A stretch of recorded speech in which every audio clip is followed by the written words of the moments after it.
All right. So, welcome back to the randInt podcast with Raffy and Chandra.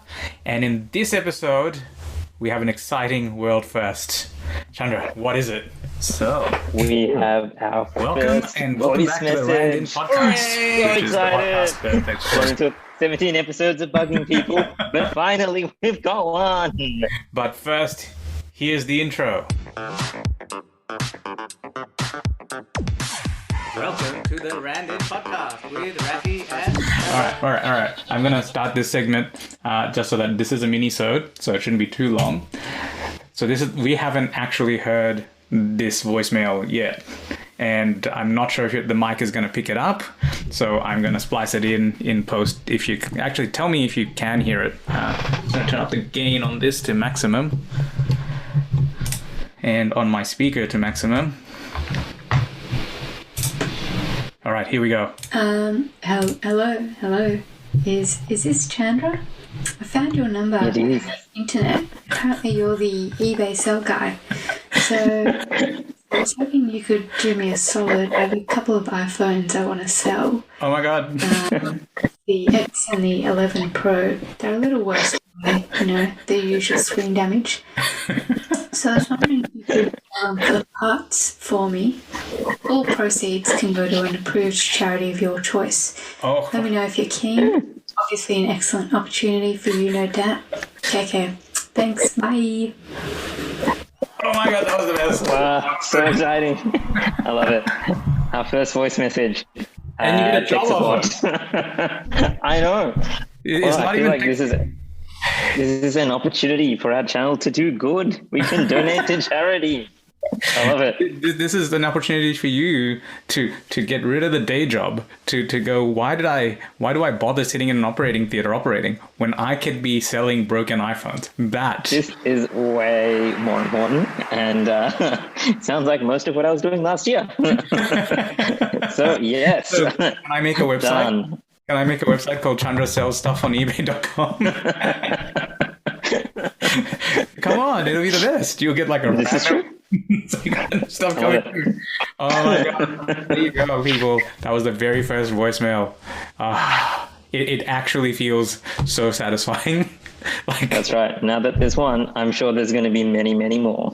But like genuinely though, like I am feeling very satisfied. I don't know about you. I know, it's awesome. Somebody actually took the time to do it. That's awesome. Yeah. All right, so if this doesn't prove that you should too, well, you should. That's all I have to really say. Exactly. And there'll be a broken iPhone that's going to help someone. Yeah. So are you taking this challenge up?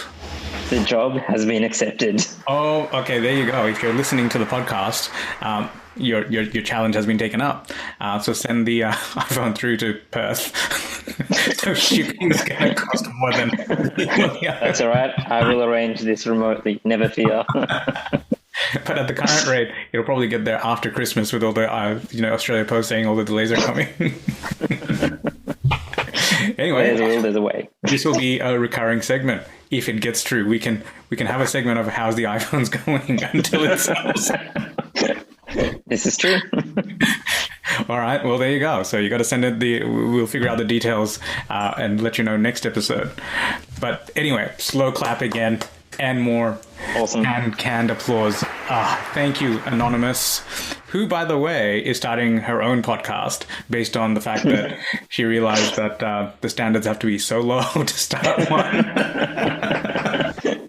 See, we're inspirational. I think that's the positive approach to take on this. Yeah, I'll go with that. But anyway, that was favorite segment done. So let's continue on to how are ya? So, how are ya? Well. I've just moved out of the apartment that I was staying in Bunbury, which is a coastal town a couple of hours south of Perth, to a house. This house sitting for one of the bosses, which is another 45 minutes out in a town called Bustleton. So 45 minutes out of Bunbury. Yeah, that's right. So another 45 minutes south, and we do some work here as well, so it's not too bad. And it's actually... Is it further from Perth or closer to Perth? Further away from Perth. So heading down. it seems to be one of these areas that's rapidly expanding, and theoretically, this might be where people from Melbourne fly into.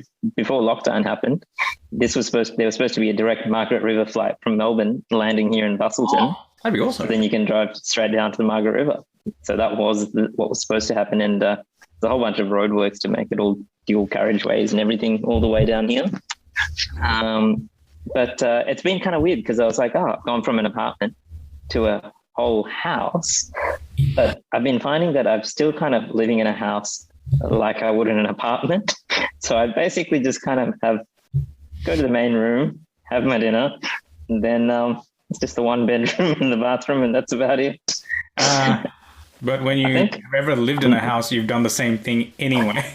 I think so. I think this is why apartments end up working quite well for me, because I'm like, there's other rooms, but these three are fine. I remember. I really want to explore the rest of the place. Because even your Perth place, like, I don't think you'd ever gotten into the other bathroom. No.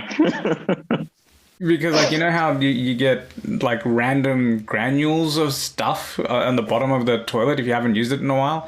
Like, I remember going in when I took it, I was like, I don't think you've ever stepped foot in this. Like, you know when you turn on the water and you get that smelly, rancid water that comes out for the first little bit? That was what your place was like.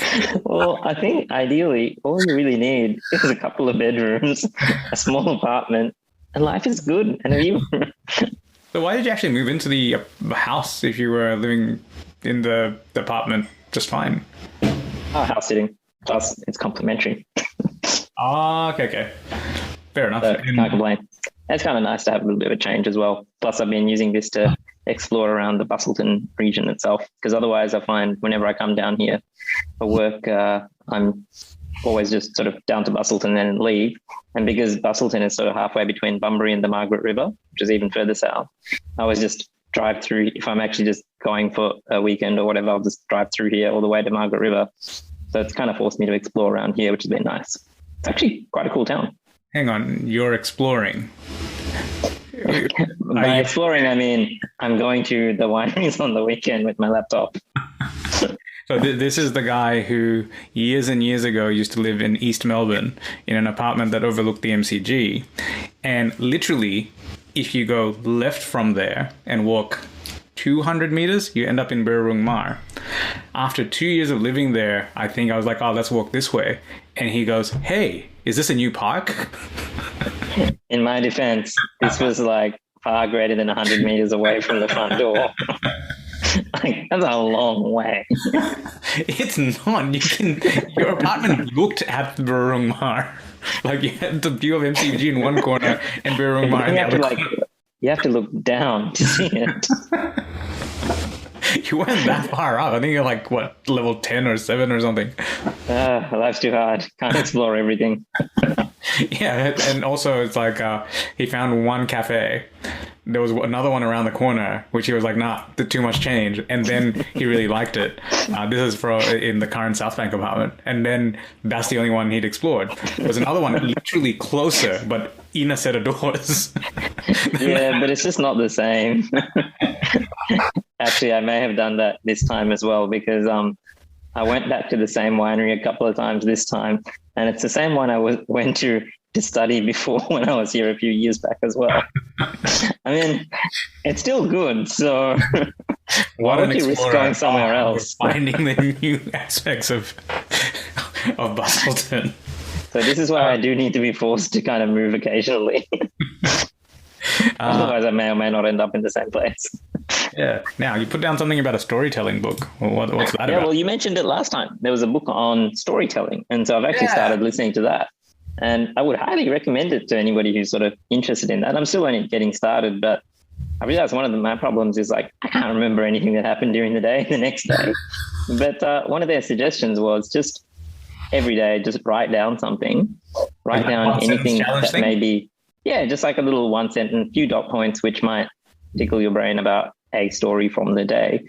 And the whole point was that, you actually, it's not the big grand things that make the interesting stories that other people want to hear. It's the little things. But it's also very easy to forget the little things. And so if you just jot them down, to try to basically train that muscle of remembering all those cool little things that happen. So that's my next month's kind of goal, to try and start doing that. Cool. And it's also like because the first few chapters, it has there's like one story about him just putting up, I didn't realize it was a thing that you had to do in America, which is you put an air conditioner box onto the window itself and you slam it shut. I just assumed they were just installed and they just stay that way. But supposedly you take them off and put them in, and it was like how he used to seethe about doing that. And I can't remember what the moral of the story was, but you just go, it was, whoop, that's like the first timer off. All right. There. That's a really persistent timer. No, they've changed where the silence button is on Windows 11. Is it a timer that's saying like, please shut up? Anyway, what I was saying was, it was this really mundane little occurrence, but he makes it into, this is the central conflict between him and his wife. And you're like, wow, okay. Like, that is the actual power of having personal stories, because that is how you experience life. It's these little moments that make you super frustrated. And on the scale of any person's lifetime, like, your extremes are always going to be between whatever the worst thing you experienced and the best thing you experienced is.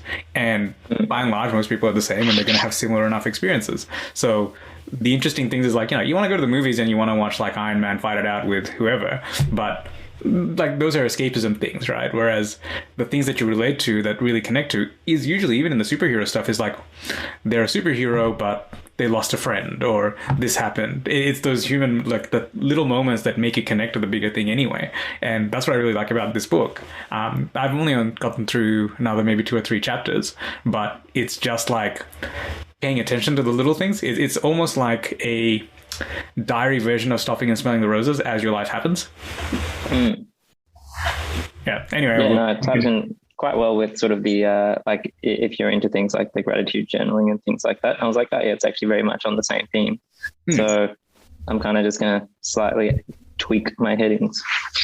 But yeah, what about you? How are you? Well, it's been an interesting week. So since I think things have been shaky. Yeah, so we had massive protests all of last week. Basically, people weren't happy that construction got shut down, and supposedly the anti-vaxxers combined with the construction workers that weren't happy, so they had like massive protests. So on the first day, they like got cornered, and police were kind of unprepared and kind of like, the one side says there's police brutality, the other side, the police are like, you literally pelted us with bottles. So I don't know the deals of it. But on the second day, I was at Williamstown Hospital, and normally I catch the Westgate Bridge to come back home. So like half an hour before I'm meant to finish, they block off the bridge, and I was like, oh my God, really? Like, I was happy to watch it on the TV and go, you guys have anger. Like, some people are angry, some people are, anyway, they can sort it out. But I'm like, now I finished half an hour early, and it took me like 40 minutes longer because I had to go all the way around. And I was like, that's it. Now I have a stance. If protests can't stand, not on bridges. Okay, you can protest anywhere else, just not on a busy bridge. Just not between my work and my house. Yeah, because it's clearly all about me. And in the middle of all that, like the next day, I was sitting at work, and we had a bit of a late start, and I was drinking a coffee, and I was like, wow, like, normally I swing back and forth on my chair, but this is feeling a bit too shaky. And I was like, is this an earthquake? To my credit, I do remember going, I think I'm meant to climb under the desk, but this desk is really rickety. And then I remember going, I suppose the desk is to protect me from things falling. And I remember looking at the roof, and by that stage, the thing had stopped. So I was like, okay. So I'm like, at one stage, were you wondering if somebody just put some mushrooms in your coffee as well, or? Well, it was looking more frothy, so I was just like, oh well. That Four Sigmatic was starting to go off a bit. Oh, this was a work person who went and got me coffee, so I was like, wow. They don't want me to be working today. Yes, it's been it's really, really becoming Groundhog's Day in Melbourne now, because it's now like, what, 9 or 10 months straight of lockdowns in total, with like little gaps in between. I was talking to my uncle, and he lives in Brisbane, like last week, and he's like, oh yeah, you know, you should keep up exercise and go ride a bike. And I'm like, it's 5Ks. At the time it was 5Ks. I'm like, it'll literally take me 4 minutes to get to the edge. And he's like, oh yeah, but you can like, yeah, well, except where in like this part of Melbourne, you can kind of go along the Yarra and back again, but it's also the most traveled part. So it's like you're running down pedestrians. You have to get about 5Ks out to get somewhere nice cycling. Yeah, so this is the problem. And like, at least now it's 10Ks. And then he's like, oh, why don't you go to the gym? I'm like, yeah, I don't think you understand. Everything nuts. And then my uncle from sounds like you're stressed. You should go to the cafe and relax. Yeah. And then my uncle from America rang today, and he was like, oh, why don't you guys do that? I'm like, and he's like, yeah, but you said that last time. Like, we've been in lockdown since last time. And he's like, oh, didn't it ease? I'm like, yes, for 8 days. He's like, oh, why didn't you do it then? It's like, because seriously, if you've been cooped up for like months and you get 8 days, you go out there, you go and sit at a restaurant and think it's the most amazing thing in the world. You go to cafes, that's what you do, you know? Yep. So yeah, it's so today was a lovely day. It was cold and sunny. I decided because I was editing the last podcast and whatnot and slept pretty late, I walked across after doing all my tasks this morning, and there's a new Japanese cafe about half an hour walk away. So I got like some sandos and sat in the park with like a matcha iced tea, and it was awesome. So, but this is probably, I was getting a bit weirded out because this is like the first time in a while I've seen more than 20 people in like a 20-meter radius. Were you a bit concerned? Well, no, because were you hoping that they go home? Well, picnics are allowed, but I just it's like, you know, you like walk through Royal Botanical Gardens and normally there's like a bunch of people, right? But I kind of avoided running there because there's too many people. But this is the first time where they weren't like, because up until last week, you're only allowed to go for exercise. You weren't allowed to have picnics outside officially. Like people still did, but you know. Yeah. But this time and because of the protest, there's police everywhere. There's like police everywhere, and people are sitting there, and you're like, I feel like I'm doing something wrong. It's like it wasn't me, it was that guy. Yeah, and I thought it was pretty brave. I was looking at the brown man. Because like I was walking through, and I was like taking it was to the point where I started taking videos, going, I think this is an unusual thing that's happening today. Right? And like police are patrolling like every 5 minutes. And then I was like taking a few steps. I'm like, that's weed. That's a pretty brave guy. He's like, you know what? I've been cooped up for a while. This is my day. It was YOLO Central.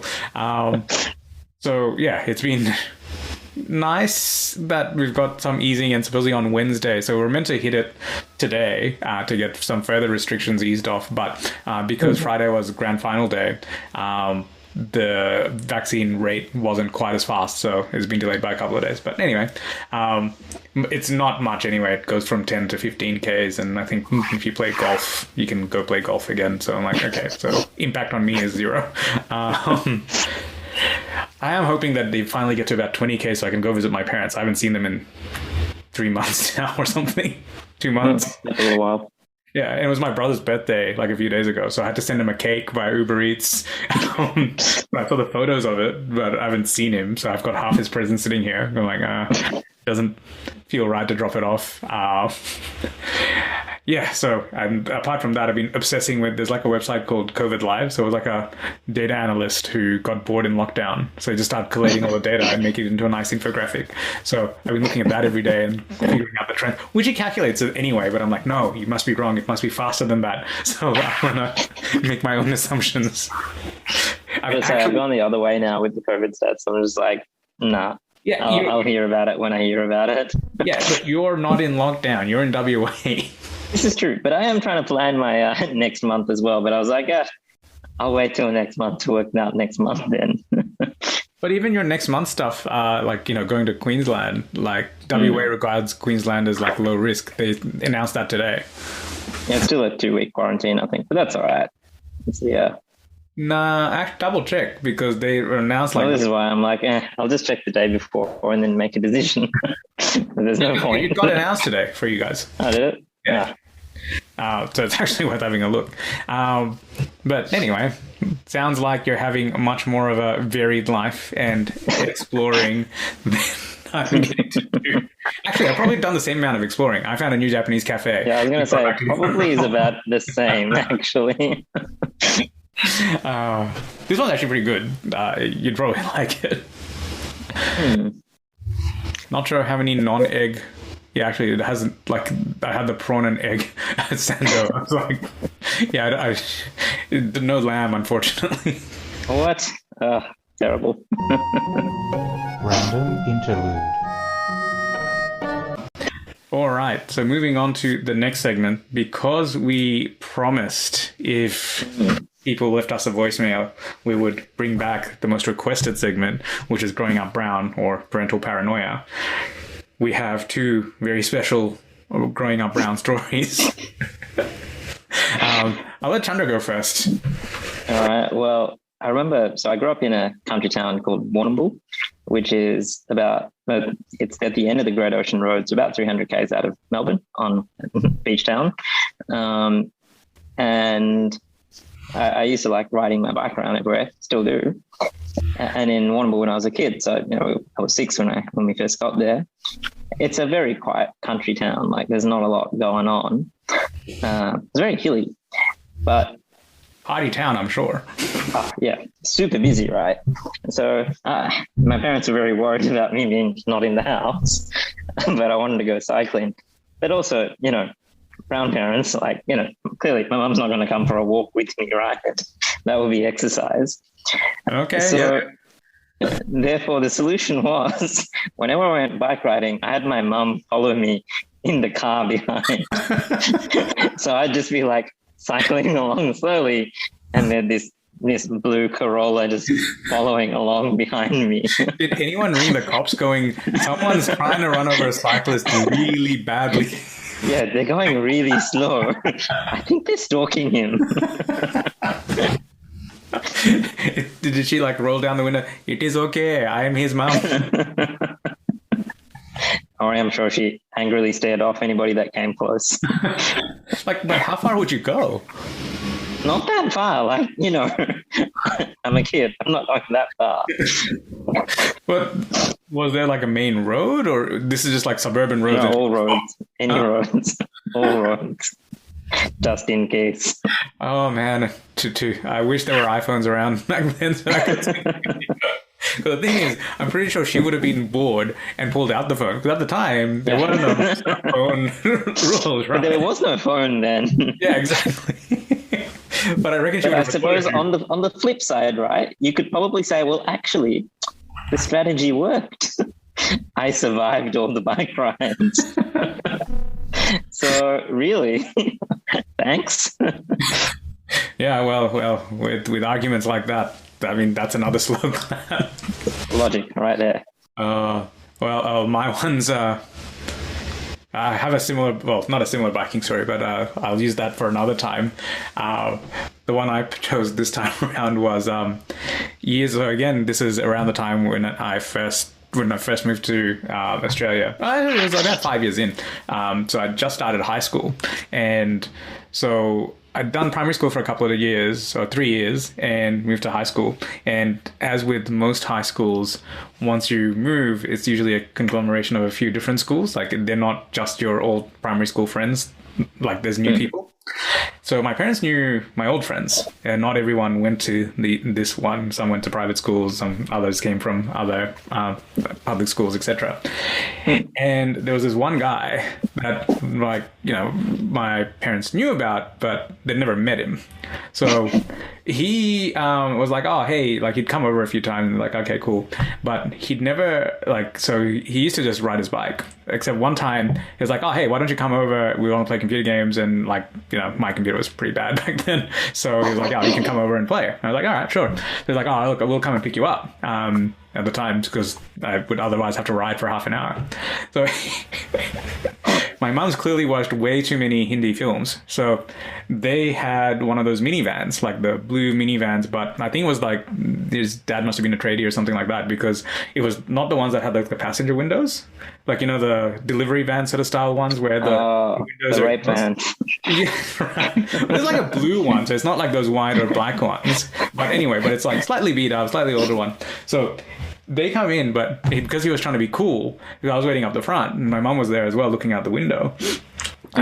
So as it's pulling up, he opens the door and he's hanging on, right? Like, this is driving like 5 k's an hour, and he's like, "Get in!" So I was like, "Okay." Like, I jump in, and he shuts the door, and off we go, right?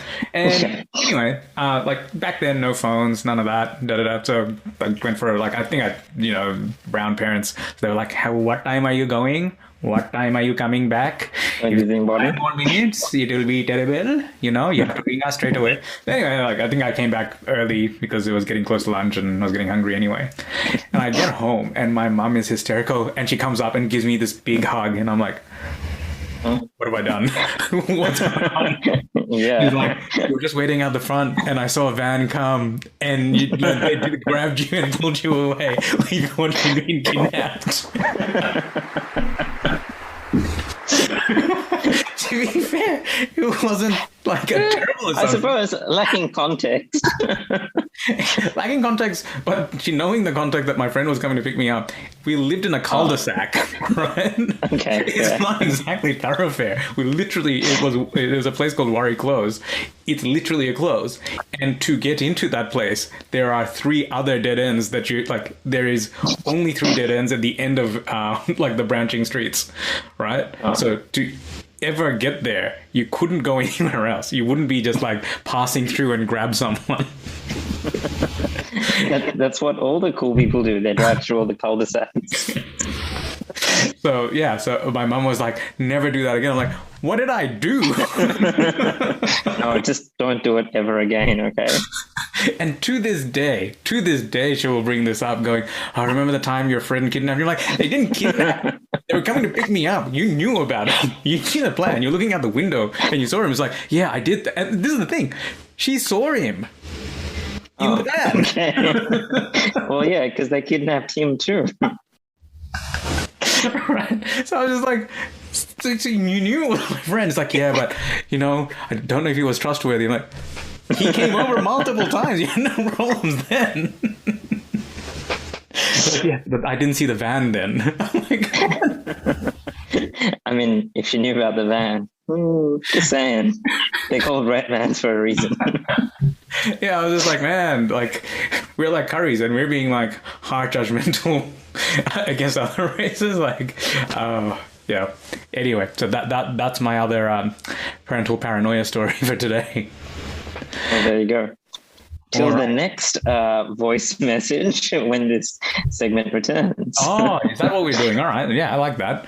We'll do one every time we get a voice message. That sounds like a fair trade with our listeners. All right. In the meantime, I think we should call it a wrap for this one. So that's been just over half an hour, I think. And the next alarm's going to go off. All right. So until next time, like, subscribe. Oh, and we're finally, so 2 exciting things. Well, exciting for me. It's probably boring for everyone else. All the YouTube videos of the current, like the audio podcasts and the video podcasts are now relatively in sync. Like, they're still a couple of hours off just for processing and whatnot, but both should be up. So if you want to watch instead, you can on YouTube. So like and subscribe and stuff, but no notifications. Like, just catch up with us whenever it gets there. Like, I think I posted the last episode up at like 1 a.m. Someone had already listened to it at 7. I'm like, that's too close, Chill. Not notification. They're just checking in the morning. They just know how to get the morning started. Yes, as always, feedback is welcome, either as voicemail, preferred. As you saw, if you have any other further challenges for Chandra, drop them through. We'll keep you updated on this one. Otherwise, it's, what's the email again? podcast@photosbyraffi.com. Indeed. All right. Well, until next time, anything else to add from you? Nothing else from me. Look forward to seeing you all next time. All right. On the YouTube. All right. Bye now. And we'll get other guests to do the outros like the ones that Lahuru did for the last episode. That was pretty cool. It would be kind of cool. We can just like sprinkle through random outros. All right. Bye now. Just stick to Zoom, man. But you don't need to anymore. You can use FaceTime. I don't want to use FaceTime. So much better. So much space. So much time.